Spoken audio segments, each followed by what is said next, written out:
But the staging of the works must be really and fully artistic.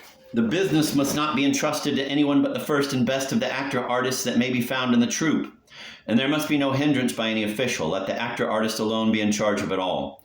Particular care must be taken that all responsibility be his alone, that he alone be the one to decide to act before the eyes of the public, in sequence, one after the other, all the secondary roles, so that he may leave living models to the secondary actors who ordinarily learn their roles from lifeless models inherited from some obscure tradition, who were formed by bookish teaching and do not of themselves see any living interest in their roles. Only the performance of secondary roles by a first-class actor can attract the public to see the same play 20 times running. Who would not be anxious to see how Shepkin or Karadagin would play roles they have never played before? Then, when this actor, having played all these roles, returns to his earlier one, he will have a surer grasp of his own role as well as of the play as a whole. And the play will have a still stronger interest for the spectators because of this completeness of execution, a thing until then unheard of. There is no greater impression than that which is produced in a man by a perfect, harmonious accord of all the parts, which he has formerly been able to hear only in a musical orchestra, which may be the reason that a dramatic work can be given more times running than the most beloved opera.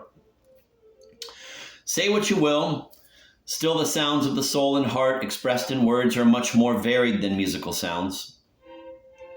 But I repeat, all this is possible only if the thing is really done as it ought to be done, and the full responsibility for the whole, down to every part of the repertory, is entrusted to a first-class actor. That is, if tragedy is managed by the first tragic actor and comedy by the first comic actor, and these alone are the exclusive rulers.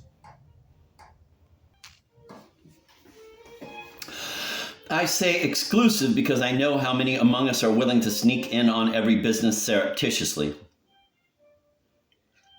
Immediately that some post with money to be gained appears, in a flash a secretary fastens himself onto it. Whence he comes, God knows. It is just as though he emerged from a swamp. Then and there he will prove that he is clearly indispensable, as clearly as 2 times 2 equals 4. At first he will be occupied only with scribbling financial particulars down on paper. Then, little by little, he will begin to mix into everything, and affairs will pass out of your hands. These secretaries are like invisible moths gnawing away at every job. They confound and confuse relations of subordinates with superiors, and conversely of superiors with subordinates. Not long ago, you and I discussed all the positions that exist in our state. Examining each one in its legal limits, we found that they are exactly what they ought to be. All are united in that they are as though created from on high to answer to all the needs of state life, and not so that everyone in rivalry might strive either to enlarge his own limited position or indeed run beyond its limits. Each, as honest and intelligent as he might be, strove to be the highest in his post, even if only by an inch, thinking that in this way he would improve both himself and his job. At that time we looked over all the bureaucracy from high to low, but we forgot the secretaries, and it is precisely they who strive most of all to overrun the limits of their positions. When a secretary is hired only in the capacity of a copyist, he will want to play the role of an intermediary between his superiors and their subordinates. When he is really designated as a necessary intermediary between his superiors and their subordinates, then he begins to ride a high horse. Before the subordinates, he poses in the role of his superior. He sets himself up in an outer office. He compels people to wait for hours. In short, instead of facilitating the access of the subordinate to his superior, he only impedes him. Sometimes this is done with no other thought than to ennoble his secretarial position. I have even known some by no means stupid, sensible people who before my very eyes acted towards the subordinates of their superior in such a manner that I blushed for them. My Klestikov was nothing next to them.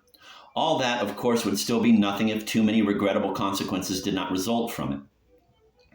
Many useful and even indispensable people have given up their employment solely because of the brute behavior of a secretary demanding for himself the same respect which they were obliged to pay to the superior alone.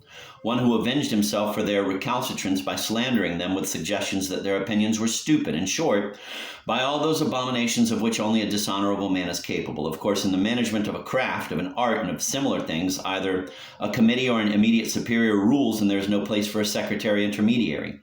He is used solely to write down the decisions of others or to conduct the financial business. But sometimes it happens that, because of the laziness of some persons or because something is not working, he, little by little insinuating himself, becomes the intermediary and even the ruler in artistic matters.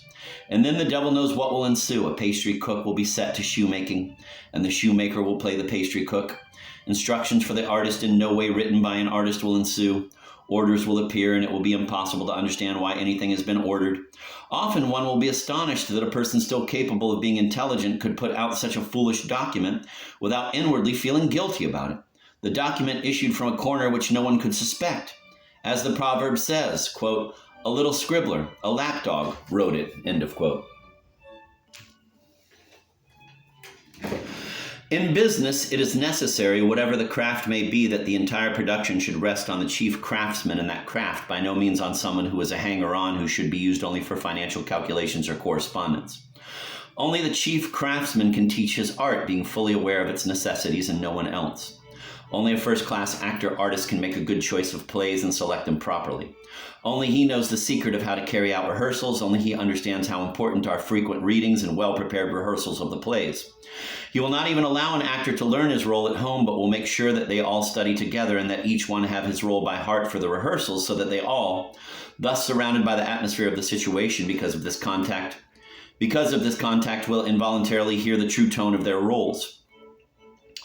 Then even a stupid actor can insensibly learn what is good, while it is possible for actors who have not yet learned their roles by heart to imitate much from a better actor. Thus, each one, without quite knowing how, will acquire truth and naturalism both in his diction and in his gestures. Pose a pompous question and you will receive a pompous response. Pose a simple question and simple will be the response you receive. Every really simple man is capable of answering with tact, but if the actor has only studied his role at home, he will give a pompous and studied response, and this response will remain with him forever.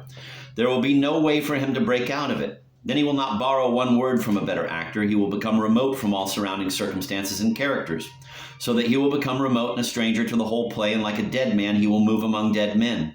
Only a true actor-artist can perceive the life contained in the play and make that life manifest and vivid to the other actors. He alone can know the proper limits of rehearsals, know when to carry them out, when to stop them, how many are enough before the play may be presented to the public in its best form. Only succeed in inducing the actor-artist to take this business up as a business that belongs to him alone, show him that it is his duty and that the honor of his art demands it of him. And he will do it. He will carry it out because he loves his art.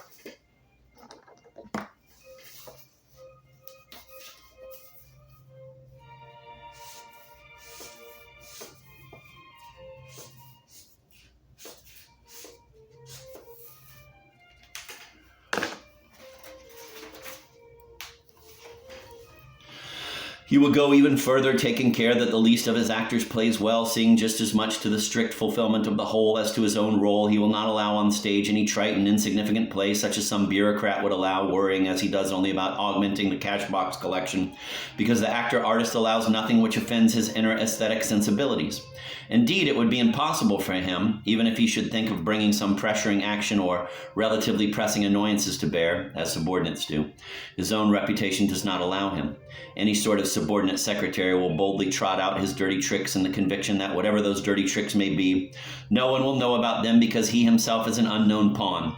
But let a Shepkin or a Karategin do something unjust and the whole city will soon be babbling about it. That is why it is especially important that the principal responsibility in all matters should fall on a man already known to everyone. Finally, the artist-actor, living entirely for his art, which is the supreme thing in his life, whose purity he regards as sacred, will never allow the theater to become a preacher of depravity. So the theater is not to blame. First, clean out its rubbish, its trash, then analyze it and judge what the theater is. I spoke here of the theater not because I strictly wanted to speak of it, because I spoke here of the theater not because I strictly wanted to speak of it, but because what I said about the theater can be adapted to almost everything.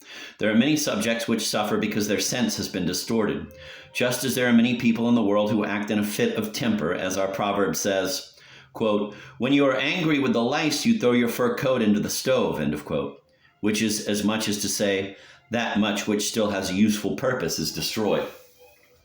The baby with the bathwater.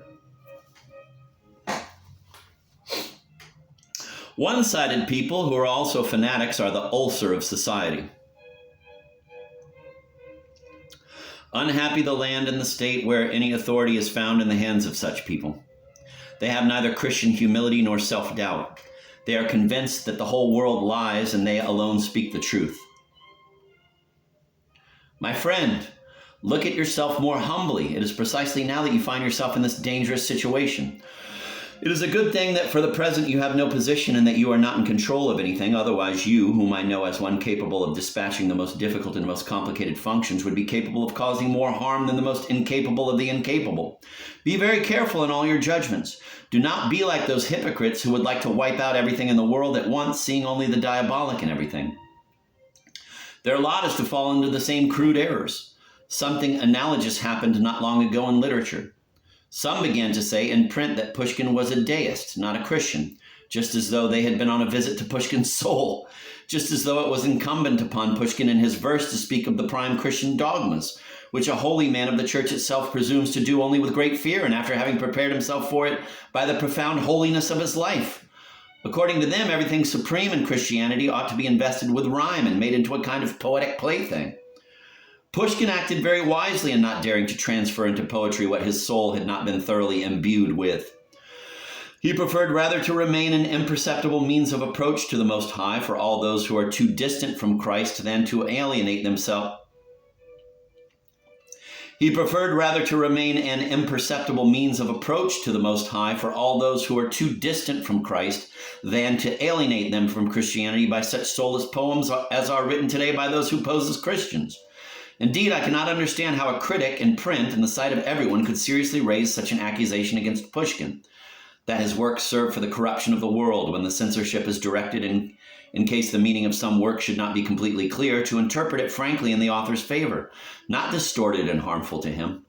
If this is directed by law for the censor, who is silent and dumb, who cannot even make reservations for himself before the public, then how much more so must it be directed by the law of criticism, which can explain and make reservations for the least of its acts? To represent publicly a man as a non-Christian and even as an enemy of Christ on the basis of a few imperfections of his soul and because he has been carried away from this world, as each of us will be carried away from it, is this really the Christian way? Who among us is a Christian? I can charge such a critic himself with non-Christianity. I can say that the Christian does not conceive such certitude in his mind that he may resolve this dark matter, which is known only to God, knowing that our mind will be fully enlightened and able to embrace its object from all sides only through the holiness of our life, while his life is perhaps not so holy. A Christian, before accusing anyone of such a criminal offense as the non-recognition of God, bearing in mind that the Son of God himself commanded that he be recognized upon his descent to earth, will meditate, for this is a terrible thing. He will say this: in poetry there are still many secrets. Indeed, all poetry is a secret. It is difficult to pronounce judgment on an ordinary man. Only he can pronounce final and full judgment on a poet who contains the poetic essence within himself and is himself almost already the equal of the poet. Anyone can judge a little in any ordinary trade, but only the master of a specific trade can fully judge that one. In short, the Christian will show his humility before everyone. It is the first sign by which he may be recognized as a Christian. The Christian, instead of speaking of those passages in the work of Pushkin whose sense is still obscure and which can be interpreted in two ways, will speak of what is clear, of what was produced by him in the years of his intelligent manhood and not in his mad youth. He will quote his sublime stanzas to a pastor of the church, where Pushkin says that even in those years when he was carried away by the vanities and charms of the world, the sight alone of a servant of Christ struck him, quote, and even then the sly strings sound I instantly broke when your sublime voice suddenly staggered me. A torrent of tears unexpectedly ran, and the pure balm of your fragrant words consoled the wound of my shame. And now from the spiritual heights you stretch your hand to me, and with gentle, loving strength you humble my turbulent dreams. My soul, scorched with your fire, rejected the ashes of earthly vanity, and the poet thrills to the harp of seraphim in sacred terror.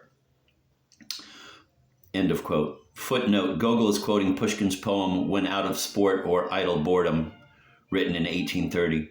Gogol omits the first stanza. How much the poem has to do with a pastor of the church is questionable. Such is the poetry of Pushkin which the Christian critic will point to. Then his criticism will make sense and will do no good. Such is the poetry of Pushkin which the Christian critic will point to.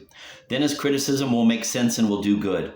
It will strengthen the matter by showing how that man who contained in himself all the heterogeneous beliefs and questions of his time which are so confusing, he who took us so far away from Christ, how that very man in the best and brightest moments of his poetic vision most loftily drew Christian sublimity out of everything. But what is now the sense of criticism? I ask. What use is there in troubling people by engendering doubt and suspicion of Pushkin? It is foolish to propose the most intelligent man of his time as a non-acknowledger of Christianity, that man upon whom the intellectual generation looks as a leader and a progressive by comparison with other people.